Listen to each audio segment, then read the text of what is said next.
اعوذ باللہ من الشیطان الرجیم بسم اللہ الرحمن الرحیم الف لام میم حروف مقطعات ہیں.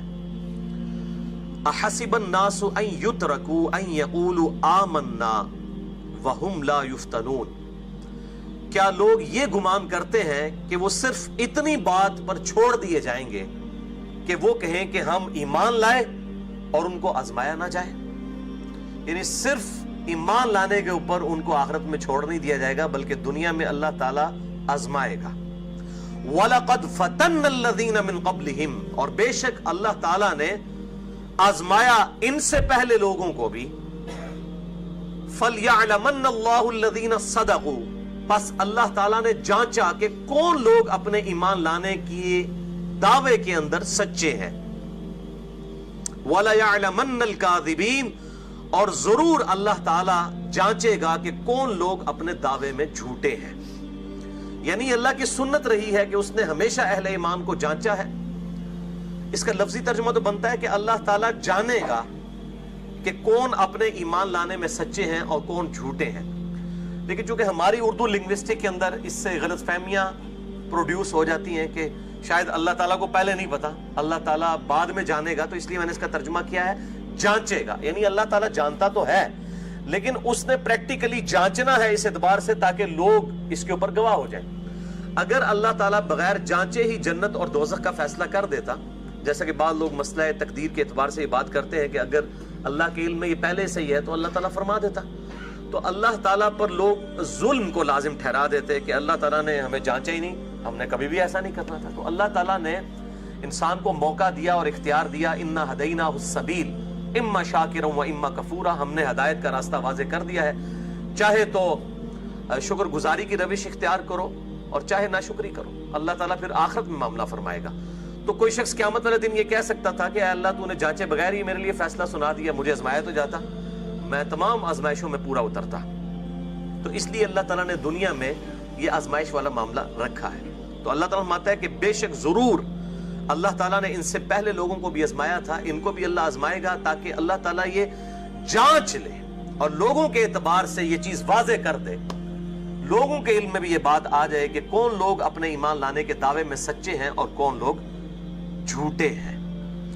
کتنا سخت یہ معاملہ ہے. میں کہتا ہوں پورے قرآن میں اتنی سختی کے ساتھ اللہ تعالیٰ نے کہیں پہ یہ بات ارشاد نہیں فرمائی.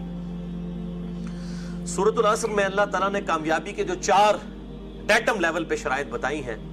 نمبر 1 الا الذین آمنوا، نمبر 2 وعملوا الصالحات، نمبر 3 وتواصوا بالحق، اور نمبر 4 وتواصوا بالصبر. صرف ایمان لانا اور نیک اعمال کرنا کافی نہیں ہے، بلکہ وتواصوا بالحق، نیکی کی دعوت دینا، اور پھر اس کا لازمی نتیجہ ہے وتواصوا بالصبر. پھر صبر تو کرنا پڑے گا کیونکہ حق بات کے ساتھ تکالیف جڑی ہوئی ہیں، لوگوں کی طرف سے تکالیف اٹھانی پڑیں گی، پھر اس پہ صبر کرنا ہے. اسی کانٹیکسٹ میں سورہ البقرہ میں آیت نمبر ہے 155. سورۃ البقرہ آیت نمبر 155 بڑی مشہور ہے آپ کے قرآن پاک میں، پیج نمبر 24 پہ ہے. یہ 3rd لاسٹ لائن کے اوپر، پیج نمبر 24 نیچے سے تیسری لائن.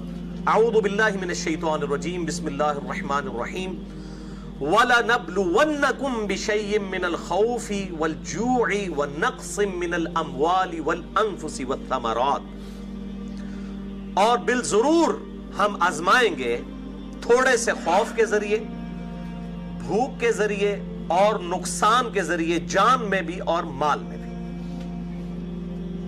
والثمرات، اور رزق کے اندر نقصان کے اعتبار سے بھی.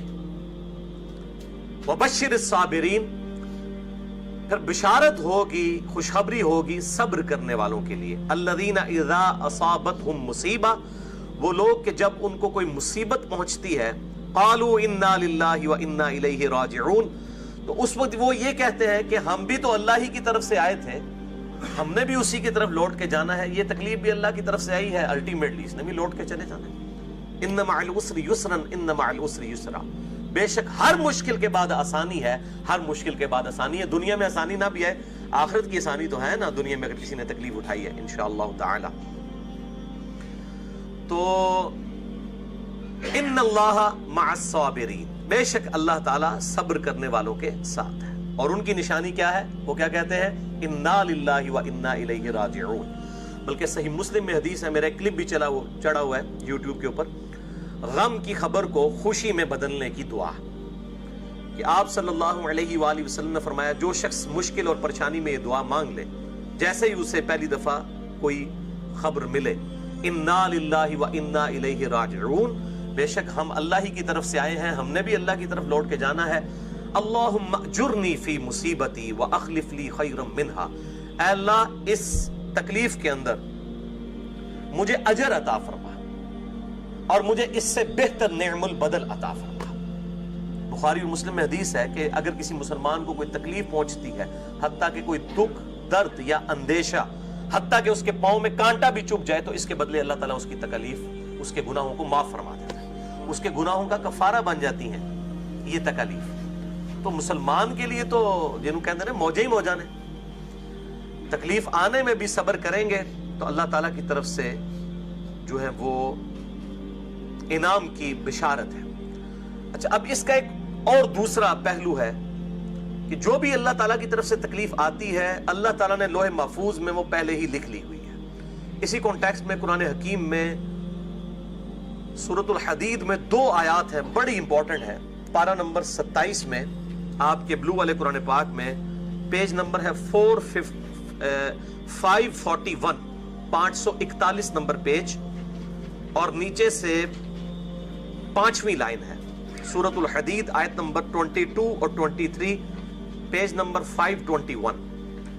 ما اصاب من مصیبت فی الارض، کوئی بھی مصیبت ایسی نہیں کہ جو زمین میں آئے، یعنی کوئی اجتماعی مصیبت آئے، زلزلے کی شکل میں آتی ہے، سونامی کی شکل میں آتی ہے، کسی وبائی مرض کی شکل میں آتی ہے، ولا فی انفسکم، اور نہ تمہاری اپنی جانوں میں، چاہے زمین میں اجتماعی کوئی تکلیف آئے، چاہے کسی کی جان میں، کسی کو کوئی لا علاج مرض ہو جاتا ہے، ایڈز ہو جاتی ہے، کسی کو کینسر ہو جاتا ہے، یا اور کوئی چھوٹی موٹی تکلیف آتی ہے، الا فی کتاب من قبل ان نبرأہا، مگر یہ کہ اللہ نے وہ لوح محفوظ میں پہلے ہی لکھ لیا ہے کہ فلاں جگہ پہ یہ تکلیف آئے گی، فلاں شخص کو یہ تکلیف آئے گی. اللہ تعالیٰ نے اس کی پیدائش سے پہلے، اس تکلیف کی پیدائش سے پہلے، اس تکلیف کے آنے سے پہلے ہی اسے لوح محفوظ میں لکھ لیا ہوا ہے.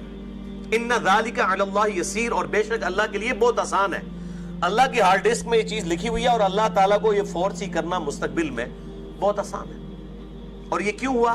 لِكَيْ لَا تَأْسَوْا عَلَى مَا فَاتَكُمْ، تاکہ تم مت افسوس کرو جو تم سے جاتا رہا، وَلَا تَفْرَحُوا بِمَا آتَاكُمْ، اور مت شیخی بگاڑو، مت اتراؤ اس کے اوپر جو اللہ نے تمہیں دیا ہے. وَاللَّهُ لَا يُحِبُّ كُلَّ مُخْتَالٍ فَخُورٍ، بے شک اللہ تعالیٰ جو ہے وہ ہر شیخی بگاڑنے والے کو جو کہ اتراتا ہے پسند نہیں فرماتا.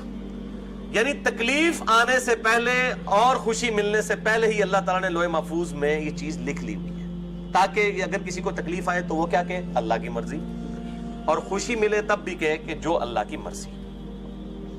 اگر ان چیزوں پہ کسی کا ایمان نہیں ہے تو اس کی نماز، داڑھی، حج، عمرے، زکوٰۃ، سب کچھ زیرو سے ملٹیپلائی ہے. اگر کسی کا اس بات کے اوپر ایمان نہیں ہے کہ یہ تکلیف، مصیبتیں اللہ تعالیٰ کی طرف سے آتی ہیں. اس کانٹیکسٹ میں ایک حدیث ہے صحیح بخاری کے اندر، انٹرنیشنل نمبر کے مطابق 6943، اور مشکات میں موجود ہے 5858، 5858. سیدنا خباب رضی اللہ تعالیٰ عنہ بڑے مشہور ہیں، آپ کو پتہ ہے، ان کو ایسی تکلیف دی گئی، کوئلوں پہ لٹایا جاتا تھا، پیٹھ کی چربی پگھل کے کوئلے ٹھنڈے ہو جاتے تھے. نبی علیہ السلام خانہ کعبہ شریف کے سائے میں بیٹھے ہوئے تھے. صحیح بخاری 6943، مشکات میں 5858. تو انہوں نے آگے شکایت کی ہے، اللہ کے رسول آپ اللہ سے دعا کیوں نہیں کرتے؟ اتنا عرصہ ہو گیا ہمیں تبلیغ کرتے ہوئے، کوئی آؤٹ پٹ نہیں ہے، ہمیں تکلیف دی جا رہی ہیں، آپ اللہ سے دعا کیوں نہیں کرتے کہ اللہ تعالیٰ ہماری یہ تکلیفیں دور کر دے؟ آپ صلی اللہ علیہ وآلہ وسلم جلال میں آ گئے، چہرہ مبارک سرخ ہو گیا، حدیث کے الفاظ ہیں، اور آپ صلی اللہ علیہ وآلہ وسلم نے فرمایا اللہ کی قسم تم سے پہلے لوگوں کو بھی یہ تکلیف دی جاتی تھی. یہ اللہ کی سنت ہے کہ اللہ نے تکلیف دینی ہے. جو ہم نے یہ آیت پڑھی وَلَقَدْ فَتَنَّ الَّذِينَ مِن قَبْلِهِمْ، بے شک ضرور آزمائے گئے پچھلے لوگ بھی. آپ صلی اللہ علیہ وآلہ وسلم نے فرمایا اللہ کی قسم تم سے اگلے لوگوں کو بھی تکلیف دی گئی، یہاں تک کہ ان کے لیے زمین میں گڑھا کھودا جاتا اور اس گڑھے میں ان کو دفن کیا جاتا، صرف سر باہر رکھ کر ان کے جسم کے اوپر آرا چلایا جاتا اور 2 ٹکڑے کر دیے جاتے.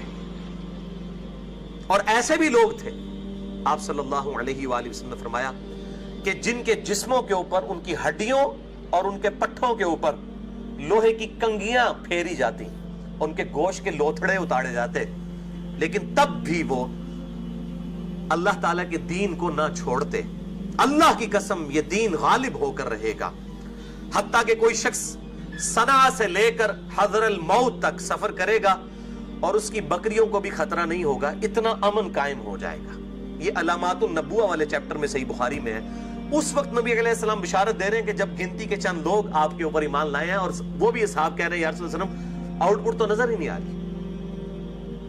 ان کو کیا پتا تھا کہ اگلے 14 سے 15 سال کے اندر 3 براعظموں میں مسلمانوں کی حکومت پہنچنے والی ہے اور رومن اور پرشین امپائر دونوں سپر پاورز مسلمانوں کے قدموں میں ڈھیر ہونے والی. اس وقت تو نہیں ان کو پتا تھا. آپ نے پہلی پریڈکشن فرمائی کہ یہ ہوگا.